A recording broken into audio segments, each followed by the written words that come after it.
What it do, my people? Enough love to my brother, sister, uncle, cousin, auntie. You know, it's your boy SJ Movement. You know, I gotta redo that double finger kiss. Yeah, kind of messed it up. Your boy Tariq is in the cut. So we got a big little moment, y'all. I know it's in the afternoon. I started this vlog in the afternoon. I was tired, y'all. I had a lot going on. You know, my parents is in town, so I'm hosting them, and hey, it's work. But where we heading to, man? Tell the people. Rapid Research Center, one of the leading centers for aerial photography. I hear that. Aerial photography, man. We're about to go out there and see and learn as much as we can, you know. Hey, nothing but love, man. So y'all journey with us. Y'all know I gotta bring y'all with me, you know, because we all one. We one people. So let's get it, y'all.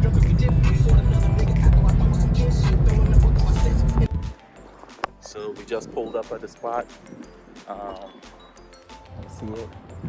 Yeah, this is the moment, man. We about to learn about these little suckers that, can y'all see it? It's flying right there. Look at that. Take off. But we about to learn about it. Hopefully they'll let us record. We don't know if they're gonna let us record, but we about to find out if they'll let us record and stuff. So, open the doors, man. Let's get it.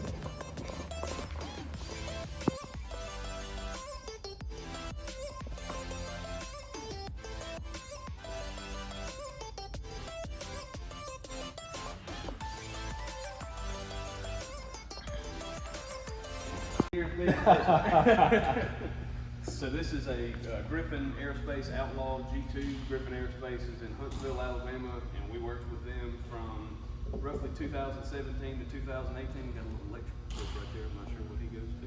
We'll pop the payload bay open right here. You can get an idea of kind of, so inside of here, and there's a real similar setup in the other drone I'm going to show you in just a second, but we custom made these rails. And you see they've got all those holes drilled in them. Yeah. So your remote sensing payload, it could be hyperspectral camera, multispectral, could be just a really nice regular RGB, high resolution camera, whatever it is, will mount right there. It'll shoot through the bottom, and that's how you do your aerial remote sensing. Okay. And then depending on the sensor, and if it has any kind of specialty mounts, you could even do shock absorbing rails on top of these. So that's like your gimbal, right? You don't want it bouncing around too much whenever you're in the air trying to capture photos. Because everything looks distorted. Blurry, that's right, that's exactly right. This could fly 4 to 6 hours on a full tank of fuel. This is the fuel bladder right here.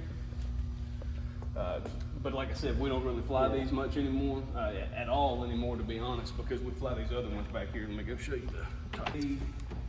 Unmanned aircraft systems, they're made by an Israeli company called Aeronautics. They belong to the Department of Homeland Security right now, and we're just kind of serving as a storage facility for them. We have 8 of them total. That's what this whole wall is lined up with. The one cool thing is if you haven't ever seen a catapult launch UAS, this is a great big catapult launch UAS. It sits on these racks, and then there's a big tension line right there that gets pulled taut, and then there's a little, whenever we launch them, you hit the button and it throws them, and that's how they take off. And are these built-in cameras, or these are also like you install just like when you put these? They would install, but they do have a proprietary little mold that it has to fit in. So if you look down here, the camera itself, it has to be about as big as a fist or an orange or something, because there is a mold that like fits in on these very specific things, and the camera has to fit inside of that. So it can oscillate, it can turn up and down, but it does that from inside. But it'd be something very similar to that, just a lot smaller, that fits inside of that. Okay. So my question is like, so how do they land? Like, how do you land it? That's an awesome question. So there are belly landing UAS, and this is a belly lander, but it's really unique in one sense. So this is actually an inverted belly landing UAS. That's the reason why it's got this hammerhead shark looking thing on the top right here. So when it comes in to land, that's also why these winglets are inverted. So normally you wouldn't have them facing down, they'd be facing up, like on the bird, and we'll show you in just a second. But when this comes in to land, the very last thing that it does before it lands is it flips, inverts, parachute shoots out of the belly of it, and then this helps distribute the impact across the nose, so it's not just like hitting all the pressure right there. It distributes across all of this, and then the winglets don't get broke because it's upside down. So it flips upside down, parachute shoots out, comes down, distributes the impact across the little nose thing here and across the wings. It's pretty neat. Real life. Exactly. It's actually bigger than I expected it compared to what it was on the picture. It's huge. It's a 22-foot wingspan. And on this one, you can see how the winglets are facing upward, so that's a more traditional configuration. And you said this one had up to what, 4 to 6 hours also? Up to 8 hours worth. 8 hours worth of flight endurance. It's got its own fuel tank in there. 22-foot wingspan. As mentioned, it can fly for about 8 hours.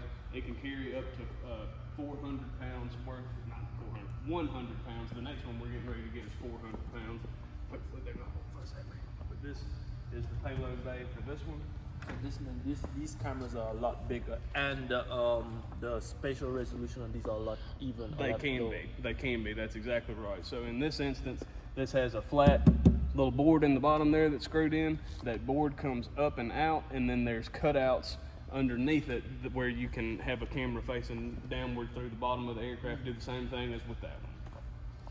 In this instance, you've got a lot more university in the country right now. I told him like this is the leading area for, That's right. for the remote sensing. That's right. So my question, like, what's the price of like one of these? Like, what did it run you? So think about it like this. If you just had this drone and you didn't have that ground control station and all the additional equipment that's required to operate it, then you wouldn't have everything that you need. Just the drone by itself is going to run you somewhere in the neighborhood of like $400,000 or $500,000. But to have the drone, this big 40-foot ground control station, all of your comms equipment, the command and control C2 equipment, the computers, the software that you need to operate it, everything out the door. If you want one of these and you want to actually be able to fly it, you're looking at about 1.4 or 1.5 million. And then sometimes you still even need clearance to be able to fly. All the time, every time. Yeah, every time we have to have authorization from the FAA to be able to fly these. So we have multiple, they're called certificates of authorization, COAs for short. Every time we go out and fly, it's approved by the FAA under an existing certificate of authorization. And what you see right here, guys, these are scales. So they were doing engine runs and stuff earlier, just warming the birds up. And so before they ever go fly, they have to be wheeled up onto these scales, and those scales allow them to get weight and balance. A Grumman Tiger, not to be confused with a Tiger Shark, but this is a Grumman Tiger. This is our manned aircraft, and this is what our flight crew uses to maintain all of their pilot credentials, right? So if you were interested in going and getting your pilot's license, that's something that we student workers can't do here. But if you were a full-time staff member and you end up staying in Mississippi State, then one of the perks is you can work towards your private pilot's license, and you can use the plane here to be able to do that. All of our pilots that fly the Tiger Shark they have their private pilot's license. Some of them have a commercial pilot's license. Some of them are certified flight instructors. So we've got a lot of guys with a lot of experience in aviation, and we use this plane because you have to do so many takeoffs and landings, and you've got to have so many flight hours every 3 to 6 months in order to maintain your license. So these guys are able to meet all those requirements by flying. Then how long do they fly for whenever they try to meet those requirements? It just depends. I mean, I think you have to do a cross-country flight, and by cross-country isn't like flying from here to California. Cross-country flying from like here to Tupelo, Mississippi, And then or something. back. And back, that's right. But they have to do at least one of those, I think, every 3 months. Don't get me lying to you, man. Those guys can tell you the requirements better than I could. But they're all out in the field right now. Super old vintage aircraft, but we still do all the maintenance on it. It still flies. It's really cool. It had a full nose to tail refurbishment in like 2012 or so. But it's neat, man. It's a bi-wing plane with an open cockpit. A lot of fun to ride. And if you real gently touch the wing, you can feel the fabric this is made out of. That's not what you would expect at all. No, I was expecting. You would think it'd be hard, Yeah. like something hard or plastic even feeling, but that's wooden spars or ribs, and then this is a doping fabric wing. Now the fabric itself is a lot stronger than you might think, but it to the touch, it doesn't feel like what you would expect. Yeah, it feel like it'll easily get Like damaged. punctured or Yeah, something, puncture but or it's something. actually pretty tough. So the whole plane is strapped in this. Doping fabric. That's right. Have you flying this yet? I've flown in it a couple times. Yeah, it's super fun. And then look, the one neat things about it too. So that's your gas gauge. That's how you. The top wing is where all of the fuel is held, and then it's gravity fed down to the engine, and that's your fuel gauge is hanging down right there in the middle of that upper wing. And in case of a gas, like in case of like run out of fuel, it glides. Majority of the time. It will. This one doesn't glide. Oh. There's other ones. So if you look at the one hanging from the rafter over there, that's a glider, right? Okay. So and that will glide for a long time. In fact, if you guys have ever seen the MSU Glider Club, they'll come out here and they fly these gliders, and they don't even have engines on them. They'll stay up for a long time just because they can have a really, really strong glide ratio. And during the summertime, there's so much convection heat that they can catch a thermal, and that thermal will push them up until they come off of it, and then they'll glide some more. But you see the difference in how that aircraft is configured versus how this is configured. This bi-wing airplane, great big heavy engine at the front of it. If you run out of gas in this, number one, the pilot didn't know what he was doing, and number two, you're not going to glide for very long. It's going to nose down. Nosedive, it's yeah. Come down fast. Because most of the weight is in front. It's that great big radial engine. That's right. And you can, I mean, as light as this feels, and you can tell, but then take a look at that big radial engine. The engine definitely It's couldn't huge. sell. Yeah, so that's where about 80%, 90% of the weight from the whole plane is sitting right there in that great big radial engine. And the giant prop, that prop in and of itself, there's no telling how much it weighs. This is the closest I've been to. Like The runway. So when these big hangar doors open up, that's how the planes get in and out.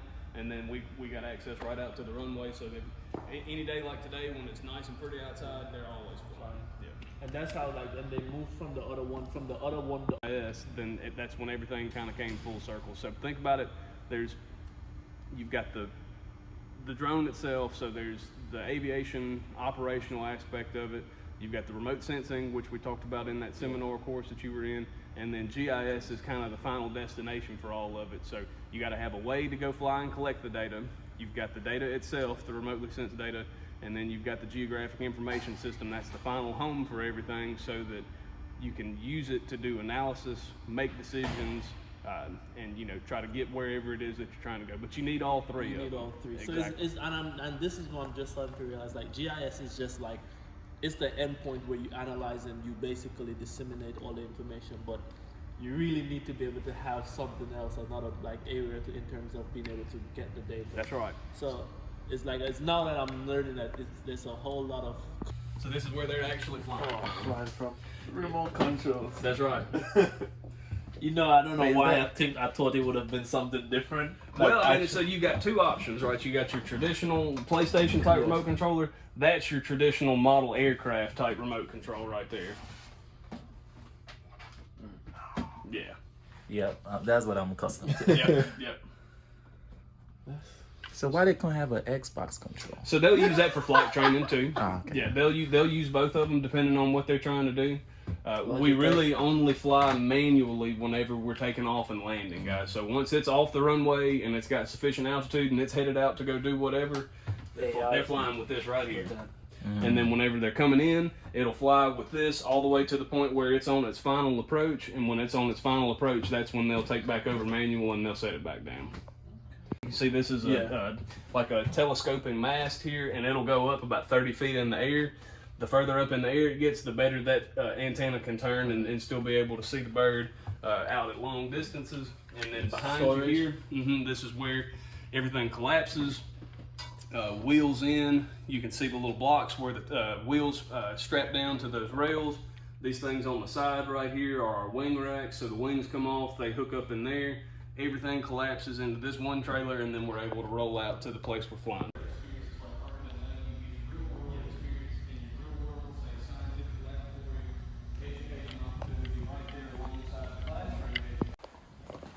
Bro. Hey, them drones in there, it's amazing, bro. Amazing. Which one was your favorite?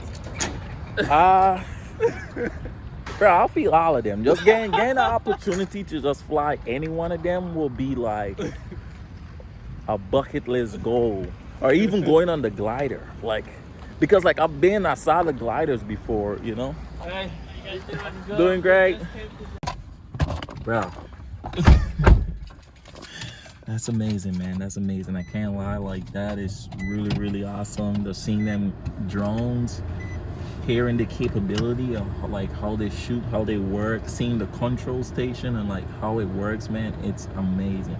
I can't lie. Like right now, I could remember my first drone was them little Thai drone playing around, flying it up, losing signal, and it just gliding away, me running behind it, to now like owning my own drone. What the Rapid Research Center, man, like, you know, it's amazing.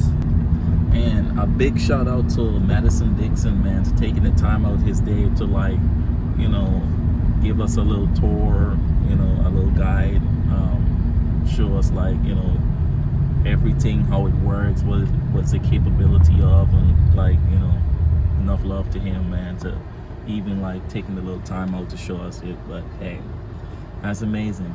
I'm excited now. My mind for drone now just went out the water. I hope y'all like what y'all see, because I like what I see. If y'all don't like it, well, y'all probably not into drone. But if y'all into drone and y'all like what y'all see, man, it's amazing. It's amazing. I don't know what to say. But that's all for this video, y'all. Don't forget, like, comment, subscribe, and I'll see y'all in the next one. Peace.